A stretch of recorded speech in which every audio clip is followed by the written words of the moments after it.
Otoritas Palestina atau PA mengutuk kontak antara Hamas dengan Amerika Serikat. PA juga menyebutnya sebagai pengabaian dan pelanggaran hukum negara Palestina. Mengutip Tribun News pada 13 Maret, kutukan itu diutarakan lewat pernyataan kepresidenan Palestina pada Selasa 11 Maret 2025.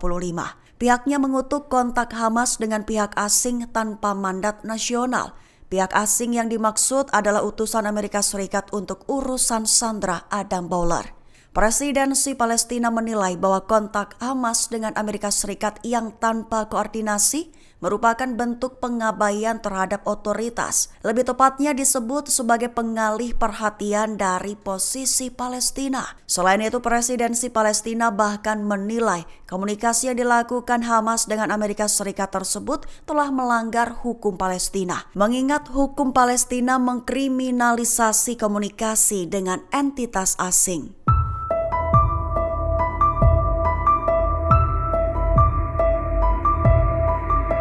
Taktik pembunuhan tingkat tinggi ke tokoh-tokoh penting perlawanan Palestina berpotensi kembali dipakai.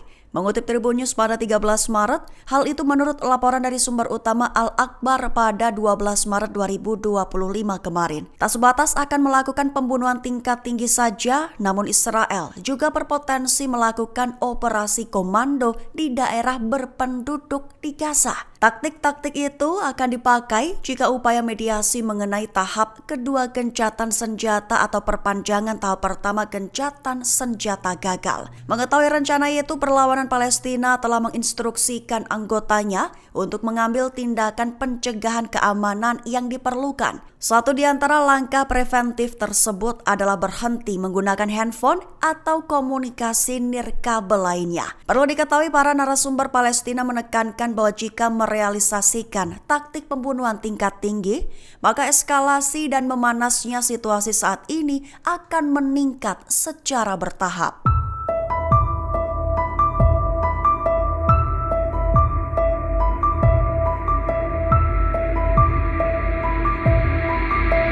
Pemimpin oposisi Israel Yair Lapid melontarkan tuduhan kepada Perdana Menteri Israel Benyamin Netanyahu, menyebutnya sebagai sosok yang tak mau membayar harga politik untuk mengakhiri perang di Gaza. Mengutip Tribun News pada 13 Maret, tuduhan itu diutarakan Lapid kepada radio lokal 103 FM pada 12 Maret 2025 kemarin. Lebih tepatnya, Israel disebutnya kini menderita lantaran masalah terletak pada pemerintah yang tidak berusaha melakukan apapun. Lebih lanjut, disebutnya pemerintah Israel tidak bekerja dengan segala daya dan kemampuannya serta melakukan segala upaya untuk memulangkan mereka yang diculik. Lantaran tuduhan Lapid adalah ada harga politik untuk mengakhiri perang, namun Perdana Menteri tidak ingin membayarnya. Perlu diketahui, Israel memperkirakan bahwa masih ada 59 tawanan yang ditahan di Gaza. Juga mengklaim bahwa sedikitnya 20 sandera diantaranya masih hidup.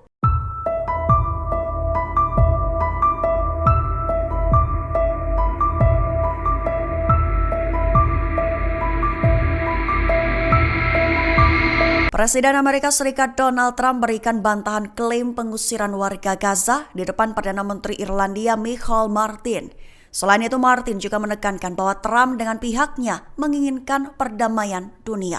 Mengutip Palestine Chronicle pada 13 Maret, bantahan Trump dan pernyataan Martin itu muncul dalam konferensi pers pada Rabu 12 Maret 2025. Semua berawal dari seorang jurnalis mempertanyakan apakah Martin akan menanggapi klaim bahwa Trump bermaksud memindahkan secara paksa warga Palestina dari Gaza. Sebelum Martin sempat menjawab, Trump menolak anggapan tersebut, menyatakan dengan jelas bahwa tidak ada yang mengusir warga Palestina. Lantas Martin menegaskan kembali dorongan konsisten Irlandia untuk gencatan senjata, seraya menambahkan bahwa pihaknya menginginkan perdamaian yang konsolidasi dan para sandera kembali. Martin juga mengatakan bahwa pihaknya sepakat dengan tekad Trump yang kuat untuk mencapai perdamaian, mengklaim bahwa Trump ingin mengupayakan sungguh-sungguh gencatan senjata.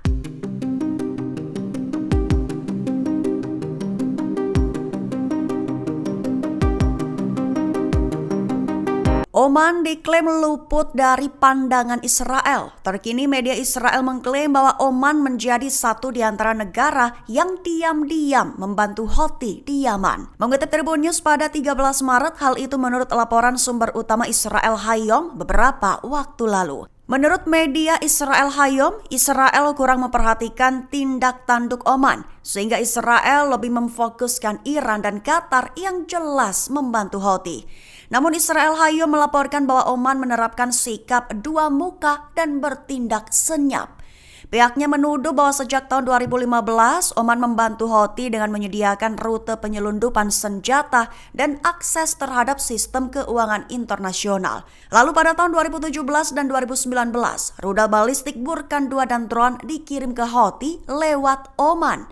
Juga pada tahun 2023, ada peralatan militer canggih yang disita di perbatasan Oman-Yaman. Peralatan itu termasuk sistem pendukung drone dan alat pengacau radar yang diduga digunakan untuk menyerang kapal di Laut Merah. Adapun dalam bidang keuangan, para pejabat Houthi mentransfer uang melalui bank-bank di Oman yang punya akses terhadap sistem keuangan internasional.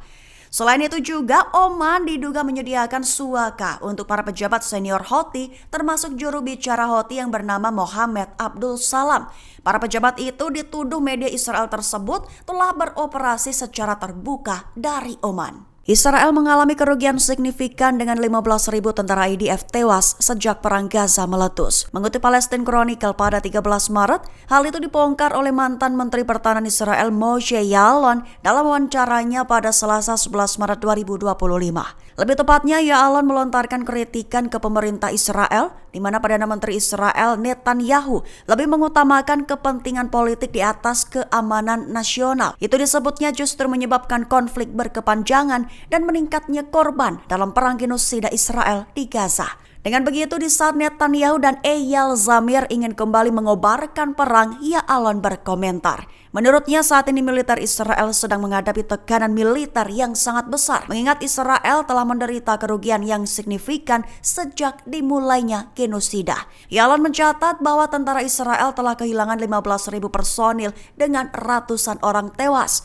Bahkan juga masih banyak lagi yang terluka, sehingga pasukan IDF diklaimnya sangat terkuras.